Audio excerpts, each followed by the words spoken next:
if our fears are made up and the things that we fear the most are the what ifs? So this actually training came from a very beautiful friend that I've known for years who has been following me, but continues to show me her heart and just the privilege of being a human being. So I want to thank you and honor you. But I want to read what she wrote here, and I think I want to talk about this a little further. You know who you are, and I love you. And so here's the thing, she's like, well, January, what if, the things that we fear, are the what ifs, right? And that they're not really the real fears, but they're the fears that keep us anxious at night, but they're made up fears in our mind. And she says another thing that another thing is that there's a phenomenon of actually drawing to yourself the very things you fear might happen or be the case in a situation when fear is one's primary emotion, which is so accurate. And it really has everything to do with our reticular activator.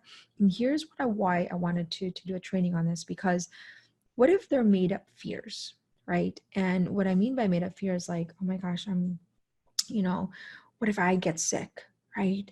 And what if my kids get sick, and we start to ruminate these things? What if I am, going to get in an accident? What if the world's going to end?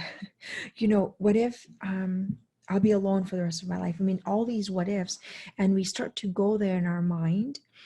And what happens is that, the way fear works is that when we ruminate things in our thoughts and repeat it over and over again, our subconscious brain cannot decipher the difference between reality and made up. It only knows that it's experiencing it. So by thought alone, we actually release the same cortisol hormones as though you're actually experiencing the same exact fear over and over again in the physical world. But if they're made up fears, your body is experiencing it as though they were real. And so what happened is that you're releasing all this stress hormone based on made up fears. And I love what she wrote here, because I think it's an important learning that fear comes from doubt, and she said here that I came to learn to trial and error that there is another emotion related to the fear family, which is really doubt, which is such the emotion of doubt, which is so often, we really our fear comes from.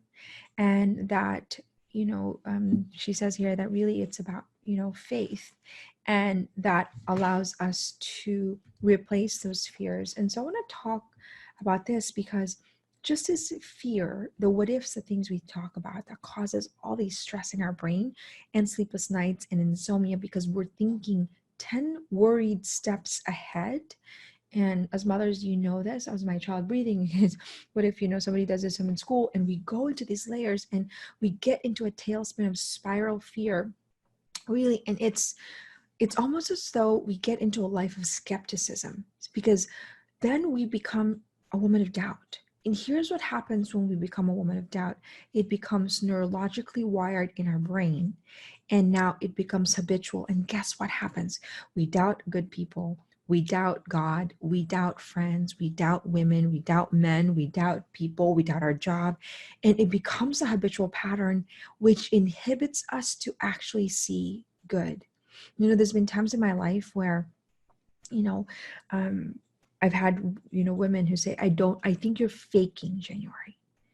I don't think you're that nice. I don't think that you are, I don't think that that's real. And I keep thinking to myself, I'm like, well, I am many things, and many things that are both good and bad, but I really am not good at faking things. I am pretty, I transparent, right? And it was interesting to me, as you go through the study of women who live in doubt, they actually cannot receive genuine goodness, because they doubt if that goodness is actually real, simply because their mind and their brain has habitually doubted people, things, and material things, or the world, as a habitual way of thinking. It becomes sort of habitual. And so I wanted to highlight this what if doubt, because of it's a prison. Fear is a prison.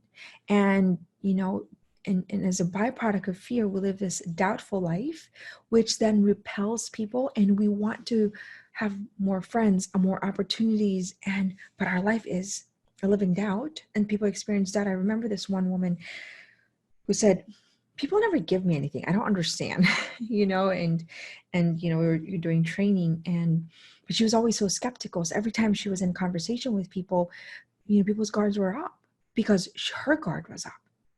And she wasn't aware of it. And I think she suffered for it simply because she wasn't aware for it. She wasn't aware of it. Nobody made her aware of it. It's not like we have a school that helps us to study ourselves and our, habitual doubtful patterns. And so she suffered for it. But we really suffer when we live in fear, and it's really a prison. And so I want you to just learn one habit to replace fear here, because I really think that that we can rewire fear and replace it with faith. And that a woman of faith can bring light in every room. And it's as simple as faith in people, right? And so if we are constantly walking fear, our guard is up, it's hard for us to see the pure intention of good people. It's hard for us to see that the world actually is a beautiful place.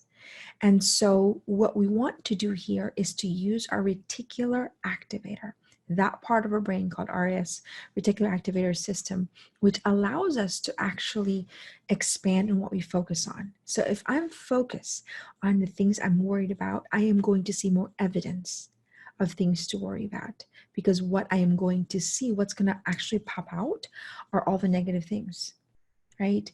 But if I focus on faith, then and see the goodness in people, I'm going to see more evidence of it, because my reticular activator, it's like when you're pregnant, you see all the pregnant women. When you're looking for a white car, you see all the white car. If you're looking for, a red skirt, all of a sudden you start to see all the red skirt, because what you are on a hunt for, your mind, your RAs, that part of my brain, is actually at work. So let's use our reticular activator to replace fear with doubt. So the script that we use in the women's school is, what's the best case scenario? So here you are in your bed and it's nighttime and you're ruminating things of that you can't sleep, because you're like, what if my child gets in an accident? What if, we lose my job? What if? So then we replace all the what ifs, like my beautiful friend said, into what's the best case scenario. And you become the best case scenario woman. And on top of that, you say to yourself, life is always happening for me and not to me. We are not a victim if we have the eyes to see the opportunity of suffering and growth as a brilliant moment for us to actually begin to give birth to a new woman. So now the lens is that it's now the best case scenario, and whatever that doesn't work out is meant to actually bring us a gift and a privilege of becoming more of who we could be. And so we are always seeing the opportunity behind every adversity, behind every pain, and we create a habit of seeing and seeking the good in good moments and also not so good moments. And that, my friend, begins a journey of a woman of faith. Faith in ourselves to see and seek the good, faith in people, that people are good, and faith in God, that God is actually a loving God. Because here's the thing, when we see good in people, they actually find ways to hold that standard. When that's our standard, it's like, I know you're good. I see the good in you. I know there's more to that. They actually want to rise to that goodness. So we create an invitation for them to elevate the higher and better self, because there's goodness in all of us. Even the worst criminal has some goodness in them. And so we become that woman who becomes a light in their darkness when we see them in faith. So I wanted to really point this out, because the what ifs in our world can cost us a beautiful and meaningful and peaceful life. And here's the sad part, they never happen. They're what if scenarios that we are emotionally internalizing over and over again, which robs us of the gift of the present moment. So turn your fear into faith, like my dear friend, enlightened me today. And use that faith as an invitation to become a woman that brings light in every situation, because we need more of women that are bringing light in this world in amidst the darkness, especially during the season. Replace those thoughts that we have no control of, that we're ruminating, that's costing us sleepless nights, anxiety, and headache, into the best case scenario. Put your reticular activator work, and you will see and start to see the beautiful life in front of you. Thank you. If you like this practical life training in the Women's School, click subscribe so you can get access to more of our practical life training.